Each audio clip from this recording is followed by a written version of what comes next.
For anybody struggling with any substance, not just alcohol, but anything, just know that you're not alone. And a lot of the healing that comes with sobriety requires uncomfortability, but that's not a bad thing. Because the things that we've been comfortable with for so long, they will not aid us in recovery. And recovery brings with it so many things. And I'm just beginning to learn what those are.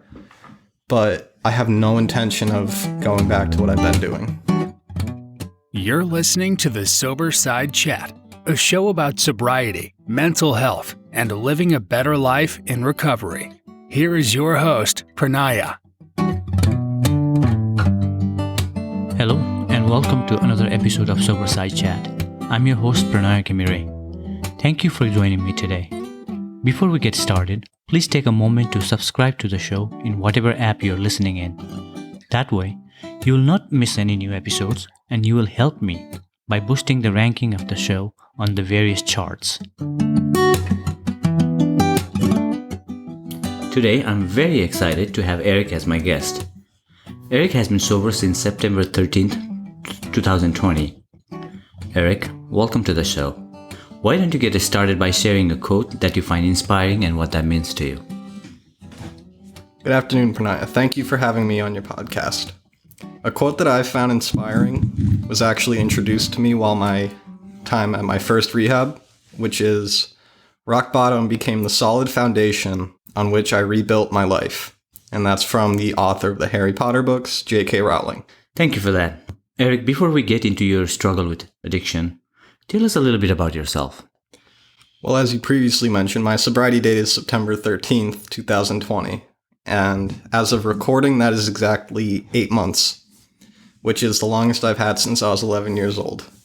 I'm a Massachusetts native. I've been there for the first 25 years of my life. I'm 24. I'm 25 now. I spent my last birthday in rehab. And I came from a rather dysfunctional household. My father's been an alcoholic for as long as I could remember, and my mom was a compulsive hoarder who just, including cats, every single item that she ever had, she's kept. So that, alongside my dad's alcoholism, kind of led me to a foundation of just chaos, and everything became normalized, which was not normal with other people. I grew up thinking all houses were like messy and everybody's parents drank. Whenever my dad went through anything, he would begin drinking, and therefore I associated that with negative events. Eventually, my drinking progressed to a point where I was unable to control it, and it completely had me in its grips. It started off as like a fun thing in college, once every weekend, all that type of drinking, more socialized. But eventually it got to the point where I needed it to function. I could not drink water. I couldn't go to work. Nothing. I felt absolutely miserable unless I took that drink, and I didn't know why. There was nothing that could replace the feeling, and it took me a lot of pain to get to where I am right now. I've went through DUI, hit and run, lost the job, lost the girlfriend. I've been hospitalized 4 times within a year for liver hepatitis and a heart condition as a result of my use. And yeah, we'll get into more soon. I want to talk a little bit about how your struggle with substance abuse progressed, how it started, how it progressed, what was that like? Give us an abbreviated version of your life story, if you will. I'm kind of bad at abbreviating things, but let's give it a try. So, as I previously mentioned, my drinking began sporadically. Like, it wasn't a lifestyle, which it eventually evolved into. I think the real problem began when I found out, my uncle once told me, if you're feeling sick from drinking, hair of the dog that bit you, meaning when you're feeling hungover, it's a result of your body withdrawing from alcohol. So what made me feel better was drinking more when I was hungover. So that was first thing in the morning, and then that began the cycle for the rest of the day. it progressed to a point where I would take like 3 or 4 shots, to get out of bed, to drink water, to eat any type of food, and then get my day started. But then eventually my tolerance increased and I would have to consume, my thing was always 151 proof rum. So I started with that, and by noon I would start needing more and more, and then I would just drink throughout the day constantly until, pass out, because I was a binge drinker, but on a daily basis. So whether I was working, going to like a wedding, a funeral, going to school, I don't even remember my senior year, I would have to drink before I did it. Later on in my drinking career, before I entered rehab, it progressed to the point where I, like I said, had developed liver hepatitis. Now, the doctors have told me that that's not a common occurrence in kids age 24, as that's when I was diagnosed with it. And within 3 days of being discharged from the hospital, I began drinking again. Because life circumstances, I just couldn't not. It seemed like my only solution. Even after I lost my license, all that, anything that happened, it didn't stop me. I would walk in the snow 2 hours each way to a liquor store, because I grew up like in the woods, It was off a main road, so I didn't care though. I would just walk, even along highways, just to get to the liquor store, to pick up a pint, and then before I knew it, I'd be walking back like 3 hours later. So, yeah, like they call this like alcoholism a progressive disease. And it's very much that, because at the beginning I did not need as much or as frequent use to get to the point that I sought or that I deemed necessary by the end. Eric, you have come a long way since since the last drink you had on September 13th, right? It's been almost 8 months. And one of the keys to success in sobriety is identifying and learning how to manage your triggers and your cravings, right? What are some of your triggers? How often do you get cravings? And what are some of the coping strategies that you have found useful to overcome them? Well, for me, to even begin contemplating rehab, it took, like I've said, a lot. And the triggers associated with my drinking in the past have been pretty much everything. I mean, I would drink on good days, bad days, no matter what. But a big trigger was always like job hunting. I obtained my bachelor's degree in computer science in 2018, roughly a year after my DUI. And I could not find any work in that field, which is all I wanted. I worked retail for 6 years in between starting college and now. And I just want a way out, and what I would do is just drink when I couldn't find work. So that's always been a trigger. Back when I was dating, my partner and I would get into fights, usually while I was drinking, and I would use that as an excuse to drink more. So,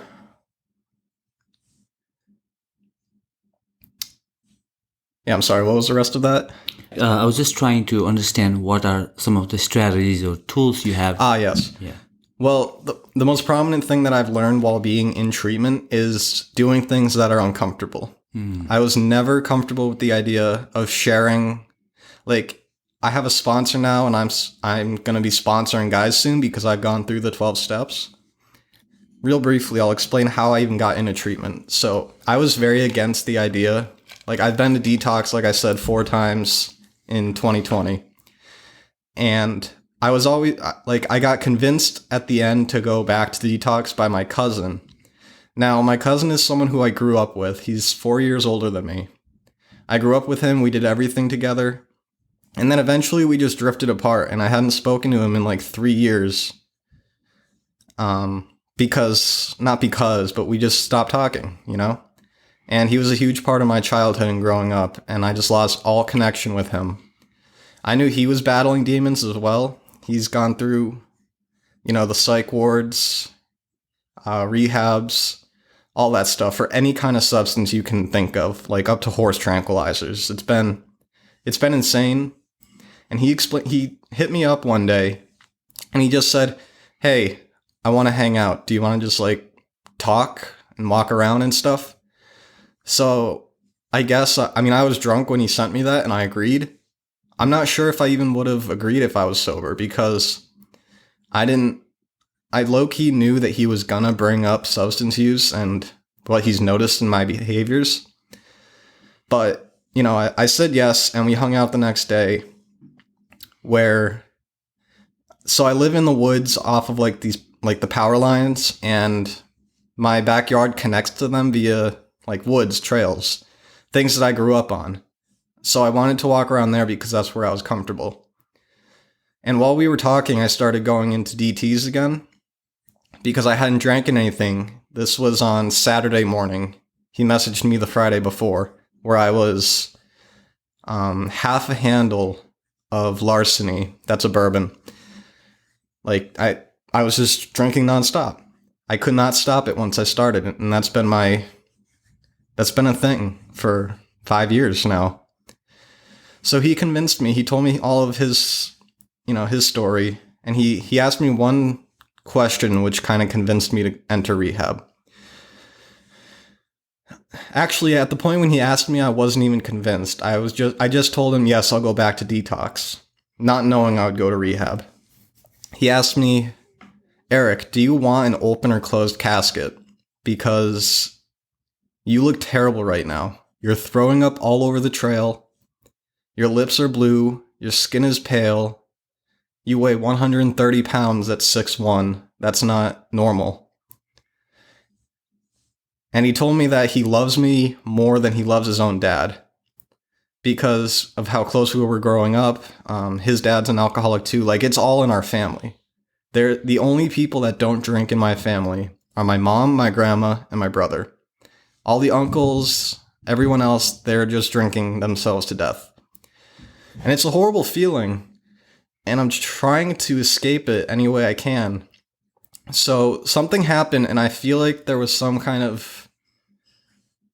a switch that was flipped inside of me, like right after he left on that Saturday afternoon to about 9 o'clock at night. So within a 5-hour span, right after he left, I grabbed more beers and a couple of shots and went up to my childhood bedroom where I just continued to drink. And I looked at one of the beer cans while my hands were shaking nonstop because I needed more. Like, I would need at least 18 or 20 beers to stop shaking.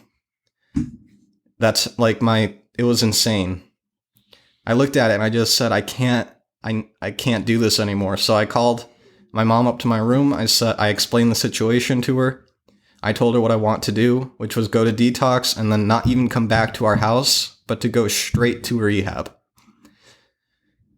When I entered the rehab, I thought it was going to be just a 30-day experience. And like, yeah, I'll get it out of my body. I'll be fine. And then I'll be back to I told myself I'd be back to smoking because I used to, smoking was my first thing that I ever did, cannabis. So I told myself I'd be back to doing that by December. Like, I already knew that because I entered treatment on September 14th. 13th was the last day I had a drink. And it turned into much more than that. I learned to accept things which would make me uncomfortable because that's what's been, the things that made me comfortable have only been detrimental to my health, my finances, and my relationships. So I took all suggestions offered to me, starting with the one by my cousin, which was very profound. I tell him that to this day. He's proud of me, but I tell him all the time how he's the reason that I entered rehab. At least I believe anyway. I believe it was God speaking through him, honestly. I think that's how it happened because nothing else could have convinced me. Not my mom, not my doctors, nobody. How are your cravings now? Yeah, so that's another... Cravings are tricky. Mm-hmm. I was put on this anti-craving medicine while I was at my first rehab place but in Connecticut. I was put on Campril, which I think helped for a while, but I've been taken off of it since then. And now I experience these triggers and like real world stuff. Like I'm out of the whole rehab sober house thing. I mean, I'm in a sober house now, but not as controlled. And sometimes the cravings they're very fleeting, but they do come up. Like even the other day. But I just got to tell myself, like, you know what will happen. Like, yes, the idea of a few shots right now sounds good. But what will happen in a week when you need like an entire pint to get you through 4 hours? What's going to happen when you go back to detox again because you have another seizure in your bedroom? Like you can't think that that's the solution because it's temporary. It's a waste of money, health, and time. That's what I tell myself now. Because the cravings are going to come. Like that's just a part of the diseased mind. Like I'm going to think about it because it's been a huge part of my life for a long time. I mean, even though I'm only 25, which I've been told is young, but I feel like it's been a while. Like even 7 years of drinking, that's a long time of daily drinking. Never mind before then. But yeah, so the cravings, they come and go, but I have to look at them from like an outside perspective and think about what'll follow. I've witnessed so many people that I've been in treatment with come in, think they've got it, lose the mindfulness, and then go back out, and now they're back in detox. Like, that's not what I want to do. Like, I want to regain my identity. That's the most prominent goal for my sobriety. Regain my identity, find some purpose, and just make the people I love proud. Yeah, I think you hit the nail on the head when you said we have trained our mind. Not necessarily trained our mind, but we have been drinking or using for such a long time. You cannot undo that just with 3, 4, or a few months of sobriety. It takes some time. And the cravings are just not going to go away. So I think we have to be patient while practicing the tools and the strategies that are given to us in recovery. I would like to talk to you a little bit about your journey in recovery. What do you think you have accomplished so far? And what would you like to accomplish in the future? What I've accomplished so far, I feel like I've accomplished a lot. You know, I've been able to look at my past and all my resentments are a result of the expectations I've placed on other people and like places, like my past works, like job, employers, all that. Expectations have gotten me to where I am now, you know, like before rehab. They made me super resentful, and I've learned that my own expectations can't dictate life. And I've learned to be uncomfortable with a lot of things. And just to have like the strength to do things I don't want to do. Like I've publicly spoken in meetings, at a detox, which I did a few times. And like even this podcast is extremely uncomfortable, but I'm doing it anyway in the hopes that even if one person listens to it who can take any message from it, that's a success in itself. It's not going to help everyone. No one's going to like everything, but just reaching one person can really make a difference. So I've learned that, and I feel like that's been super important. And what I want to gain is, obviously a long-term sobriety. What I want to regain is my potential in terms of like professional career development. I want to get into software development. I really don't want to keep working the jobs I've been working. I'm grateful that I even have a job right now. However, I feel like I can be more, and I know what I want to do. It's just about doing it. And in this little sober bubble that I have right now, it's actually possible. Whereas before I would just be too stressed and think the alcohol is a solution. So I've learned a lot of knowledge while being here and a lot about myself. Like 8 months is an insane amount of time for me.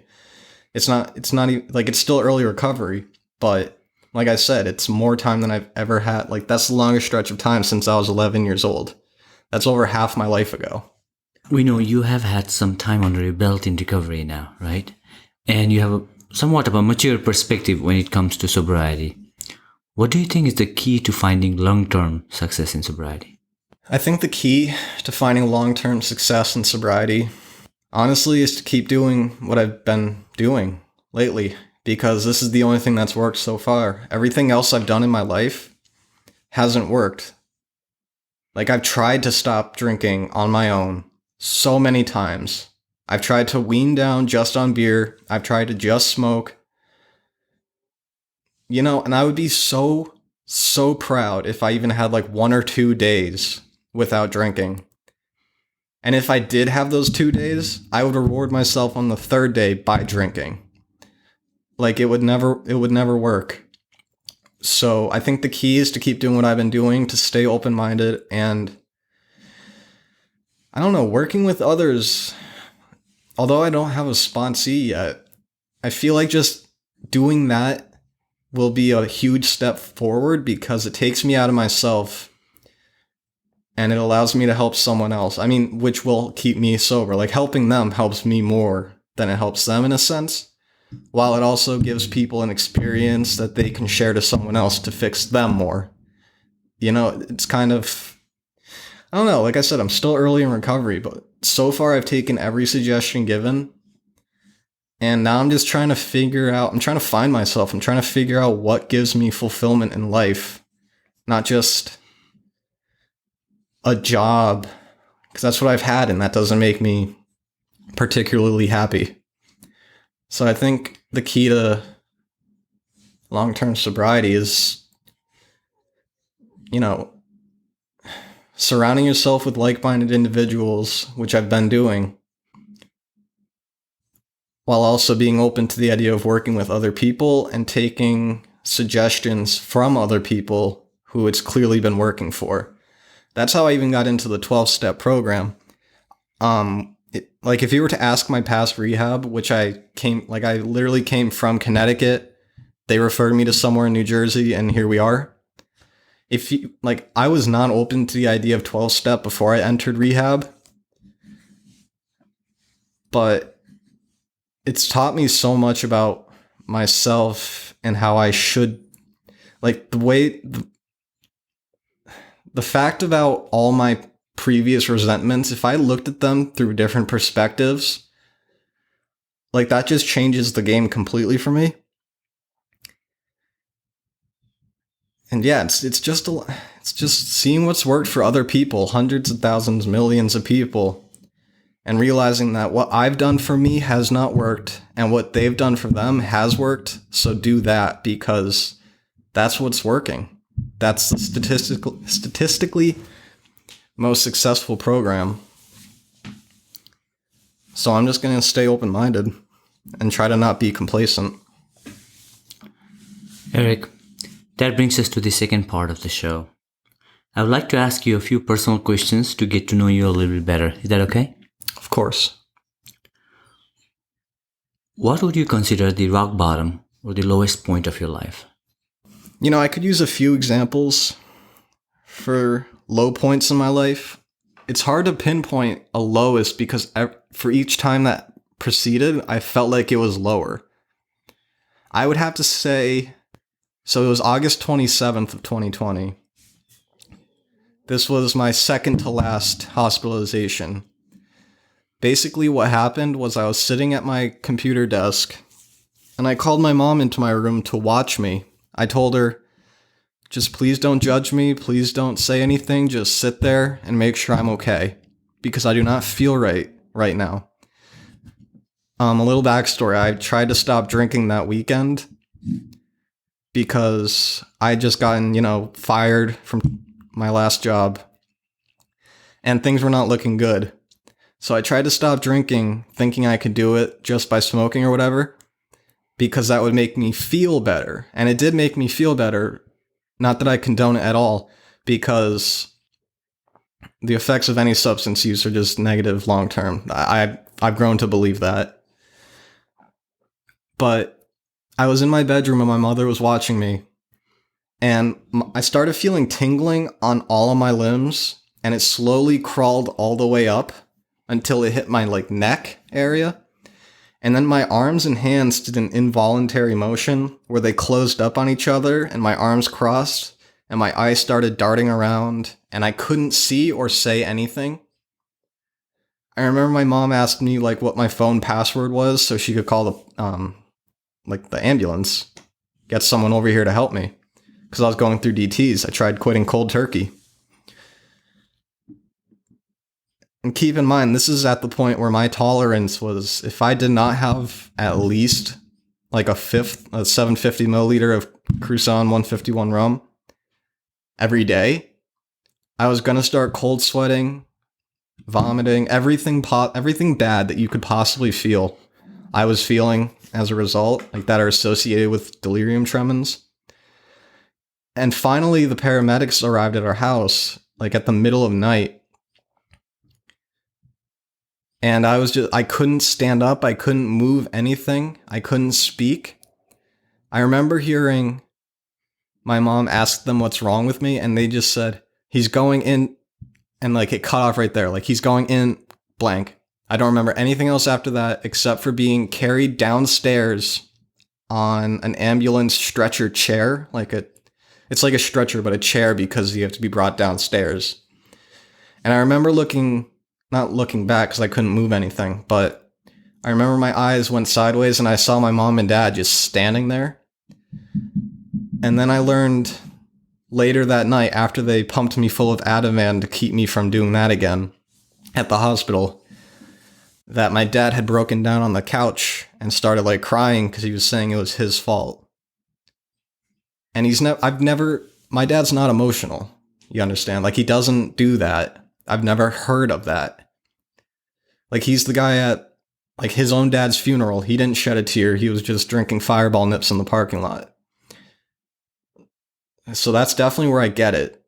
But it's on both sides of the family. Yeah. Either way, you could argue that my low point was the night that while I was in school in New Hampshire, I obtained my DUI and a hit and run on the same night, as well as a slew of other charges, but those were the most profound ones.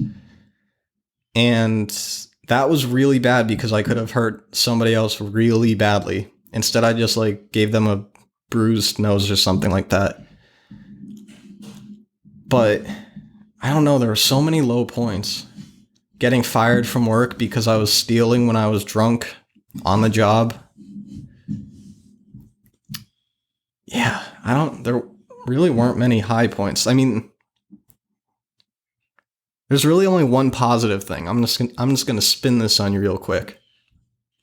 A positive thing that happened, the only thing, was that I graduated college with a bachelor's in computer science. That's my probably biggest achievement, besides gaining 8 months of sobriety. So things have been really bad for a really long time. In all regards, getting fired, losing the girlfriend of 5 years, everything. So, yeah, I can't really answer that. Now I want you to think of a moment in the past that you'd consider one of the happiest moments of your life. A snapshot, if you will. What comes to mind? In my entire life? Yes. I mean, I've always had a ton of enjoyment by going out with my dad and my brother golfing. That's always been a very, very happy experience. Or playing, like, PlayStation 2 with my cousin. You know, that's really a thing I've been struggling with. Happiness. Like, what? I've had, like, happiness in my life, but the happiest event? That's a hard one. I mean, even that conversation I had with my cousin, like, that's still... I like to associate happiness with, like, not how detailed I can remember an event, but how impactful it was in my life in a positive way. Like, happiness is difficult, man. It really is. Yeah. Who is someone you look up to and why?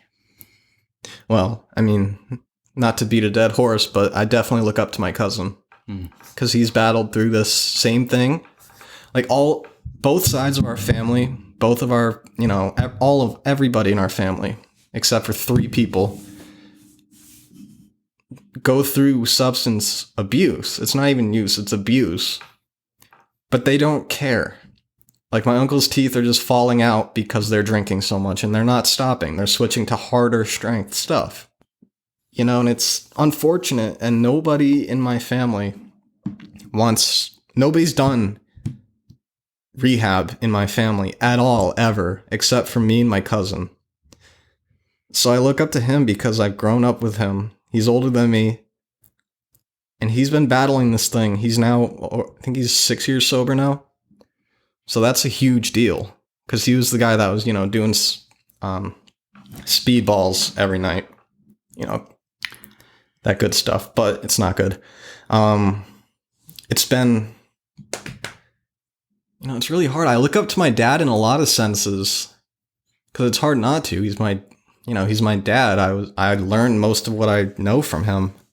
Some of it's negative, but a lot of it's been good, like changing spark plugs in a snowmobile, learning archery, learning golf, learning guitar. That's all been on his end.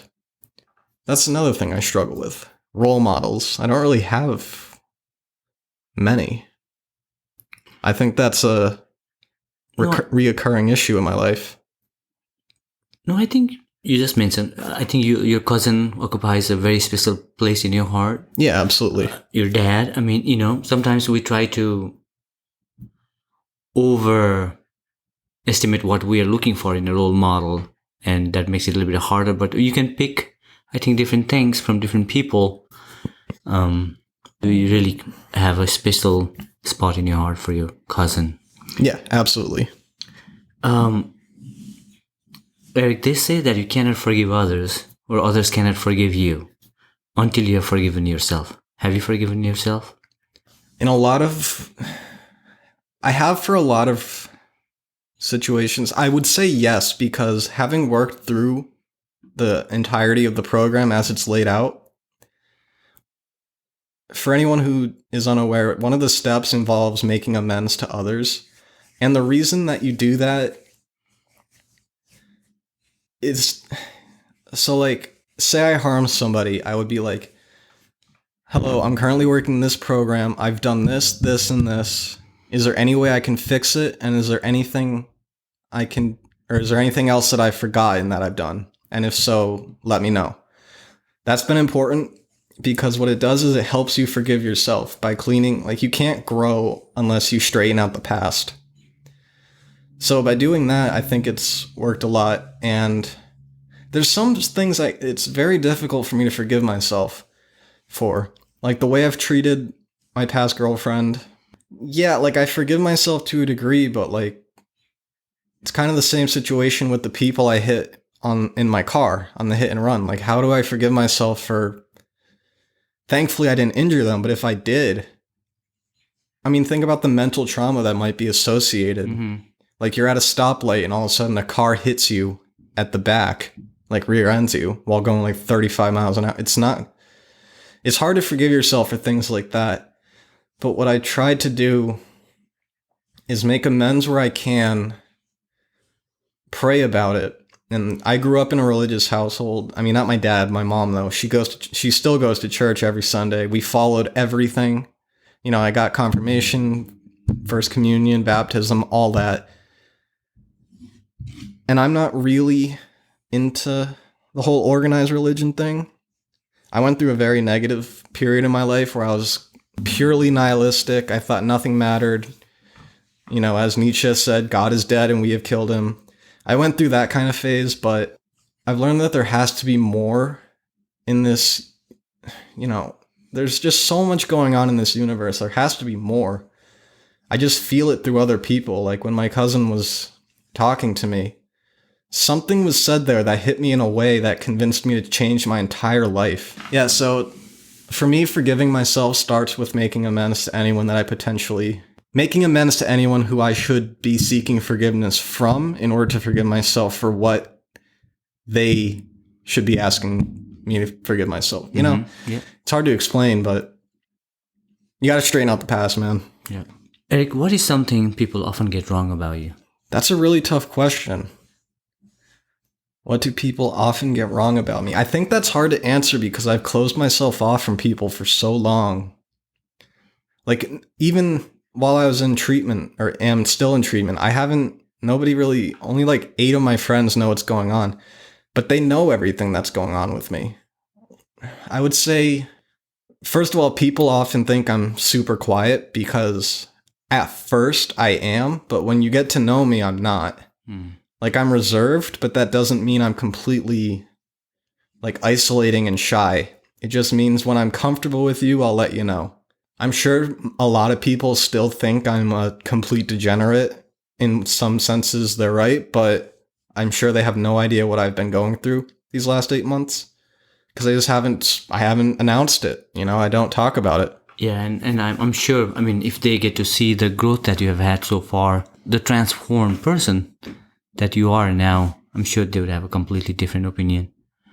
Eric, we are now in the last segment of our show, which I call the rapid fire round. Oh, that sucks. I would like you to answer these questions in 1 sentence or less. Are you ready? Sure. What is on your nightstand right now? 2 books. What are they? 4 Agreements and the Big Book of Alcoholics Anonymous. What's your favorite meal? I would have to say my favorite meal is chicken broccoli Alfredo. How many hours of sleep do you get every night, or in your case, every day? Yeah, so I work night shifts, but every day when I sleep, like I'm going to be sleeping soon, hopefully I get 6 hours. That's my ideal amount. A TV show you binged and thoroughly enjoyed. Ozark. Tell us one thing you are truly grateful for today. I'm grateful that I'm able to get out of bed without waking up in a cold sweat and shaking, not knowing where my next drink is coming from. This brings us to the last part of our show. And I have one last question before we wrap it up. What advice would you give to someone who is currently struggling with addiction, who is listening to us right now, who wants to quit alcohol, who wants to quit drug, but is lost and confused? For anybody struggling with any substance, not just alcohol, but anything, just know that you're not alone. And a lot of the healing that comes with sobriety requires uncomfortability, but that's not a bad thing. That is by no means a bad thing. Because the things that we've been comfortable with for so long, they will not aid us in recovery. And recovery brings with it so many things. And I'm just beginning to learn what those are. But I have no intention of going back to what I've been doing. That brings us to the end of the show.